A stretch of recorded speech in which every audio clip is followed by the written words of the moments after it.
vamos para a pergunta, né? Sim, aí a pergunta Qual é a pergunta A mesmo? pergunta é, política, né, todo esse sistema, e religião, falando sobre ser cristão especificamente, que é a religião de maior expressão no Brasil é o cristianismo, né, não falando de denominação, mas cristão, como o senhor disse, que acredita em Cristo, é predominante no Brasil. Então, se um país que é predominantemente cristão, como que ele vai viver a política? Tem como separar essas coisas? Eu sou cristão, mas na política eu tenho outro pensamento. Tem como misturar esses três? É assim, nós crescemos ouvindo a seguinte frase: política, futebol e religião não se discute, certo? Nós crescemos esse é discurso do brasileiro, né? Que não se discute. Quero dizer que é claro que se discute. Agora, a forma como se discute é que precisa ser repensada, certo? O cristão, o verdadeiro cristão, ele não vai para as redes sociais para denegrir a imagem de alguém, para brigar, para xingar, para chamar palavrão. Essa não é a forma de fazer política. Vai contra nosso comportamento como cristão. Eu posso me posicionar, sim, né, porque eu sou um cidadão e a Constituição me garante liberdade de expressão.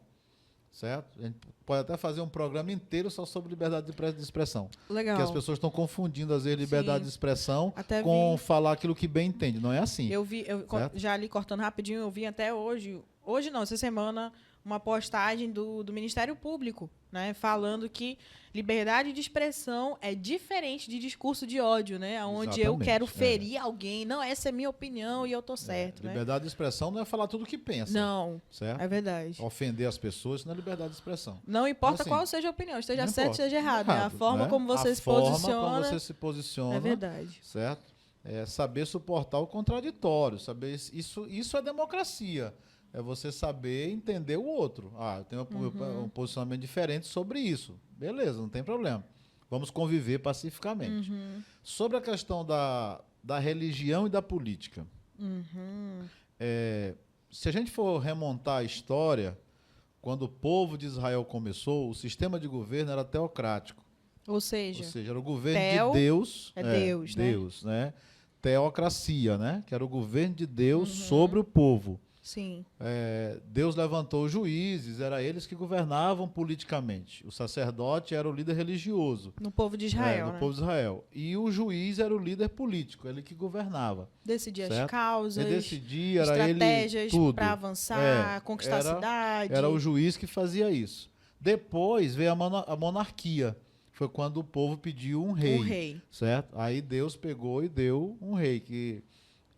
inclusive Samuel ficou muito triste, chateado, porque ele acumulava as funções de profeta, sacerdote e juiz, né? Mas aí quando o povo pediu um rei, que ele falou para Deus disse, não, então dá um rei para eles, estão querendo um rei, né? Deus bem tentou avisar né, sobre o sistema de governo. Tal, mas eles quiseram e Deus deu um rei. Sim. Certo? Mas isso já estava profetizado já, que eles teriam um rei. E aí vem Saul. Aí veio a monarquia com Saul e tal. Para não ser muito longo. Quando a gente olha para o Novo Testamento, a gente vê que no início da igreja primitiva, primeiro a gente vê que Jesus e os apóstolos respeitavam muito as autoridades constituídas. Respeitavam. Por mais que eles fossem perseguidos, eles respeitavam. E vale a pena pontuar isso, né, pastor? Que eles estavam ali debaixo de um jugo de Roma. Sim. Não é só os líderes deles, do povo. Eles estavam debaixo do domínio de Roma. De todo o domínio. Mas mesmo assim, Jesus mandou respeitar as autoridades. Ele respeitou a autoridade, mesmo que as autoridades prejudicassem eles respeitavam a autoridade. Eles só não obedeciam à autoridade quando era contra o mandamento da autoridade, era contra a palavra de Deus. Sim, aí eles preferiam dizer, não, é melhor obedecer a Deus do que aos homens. Sim. Certo? Então, nesse ponto, eles faziam isso. Mas no ano 313, quando Constantino assumiu o trono, a história diz que ele legalizou o cristianismo. Ele tornou o cristianismo a religião oficial. Que antes era perseguido. Agora a igreja ficou livre.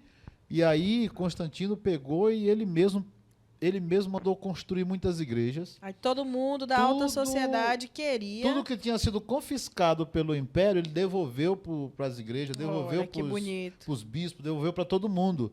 Assalariou os bispos. Ele mesmo disse, eu sou cristão. Ele ia para a igreja, que adorava, coisa bonita, né? Cantava. Parecia que ia dar muito certo, e né? todo mundo acompanhou ele. Sim. Só que isso trouxe um problema para a igreja. Esse é o ponto que precisamos ter equilíbrio. Certo? Tem lugar para política na igreja? Tem. Mas a política não pode tomar o lugar da espiritualidade da igreja. Que foi isso que aconteceu com Constantino. Aconteceu, certo? Constantino assumiu o trono e aí todo mundo ia para as igrejas agora para agradar o imperador. E isso se tornou um problema para os bispos, pastores, para os líderes, para não desagradar o imperador, eles deixavam as pessoas viver de qualquer jeito. Então enfraqueceu a doutrina. É tanto que é interessante você ler a história que antes o império perseguia e matava os cristãos. Sim. Agora virou o contrário.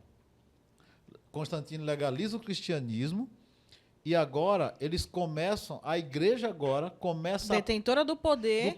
Começa a perseguir os não cristãos. Quem não era. Certo? Então, por isso é que as pessoas dizem que não combina, porque... Não, ela tem o seu lugar.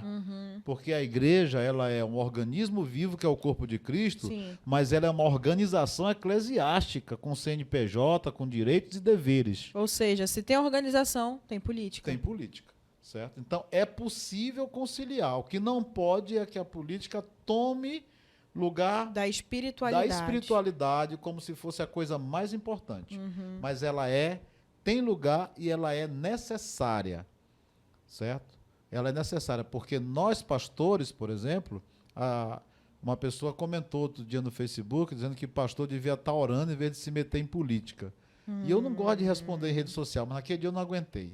Né? Eu respondi e disse, você está sendo extremamente preconceituosa. Sim, quem disse certo? Que pastor não pode opinar pastor sobre. É cidadão, tem título de eleitor, paga imposto, sofre quando as coisas vão ruim. Por que ele não pode opinar? É pastor cidadão. É pastor cidadão. Tá certo. Agora, ele não pode... Isso, vamos fazer um programa talvez só sobre isso, né? Não sei. Esses temas ele não é para manipular ninguém, para obrigar ninguém, negócio de voto obrigatório. Então, tem que ser, não. Se eu tenho meu candidato, como sempre tenho, eu não me esquivo, eu não fico em cima do muro. Sim. Eu me defino e vou procurar convencer você a votar no meu candidato. E com bons argumentos sérios, né? Sem forçar. Sem voto de cabresto, como era no Nordeste, que os coronéis obrigavam as pessoas a votar. Sim. Não, sem isso. Mas eu vou tentar convencer as pessoas e eu tenho que me posicionar. Sim. Eu acho que esse negócio de ficar em cima do muro é aquela historinha lá. Né? O cara estava em cima do muro e disse que Jesus dizia, meu filho, desce do muro. Desce do muro. E Satanás ficava do outro lado, só olhando. Aí alguém disse, não vai falar nada, não, Satanás. Disse, não, o muro é meu. Então né? ele já está comigo. Então quem está em cima do muro, né, parece que já está do outro lado. Então tem que se posicionar. Desce do muro. Eu me posiciono. Aqui, vai agradar todo mundo? É claro que não, mas eu tenho que respeitar aqueles que não têm a mesma ideia que eu tenho. Certo? Então, pergunta, política combina com religião? Perfeitamente, mas cada uma tem o seu lugar. É a mesma coisa que uma igreja ter uma faculdade, educação. É a mesma coisa que uma igreja ter um projeto de comunicação, como nós temos na nossa. Tudo isso são braços importantes da estrutura organizacional de uma igreja. É ótimo ter. É ótimo ter um braço político, um braço educacional, um braço de comunicação, um braço social. É maravilhoso. Mas cada coisa tem seu lugar. Cada coisa no seu lugar. Nada acima da espiritualidade da igreja, daquilo para qual a igreja foi criada, que é preparar as pessoas para ir para o céu. Porque senão vai dar ruim como se tornou a igreja da Idade Média. Exatamente. Né? Onde o poder político... Isso é isso aí. Isso é o perigo.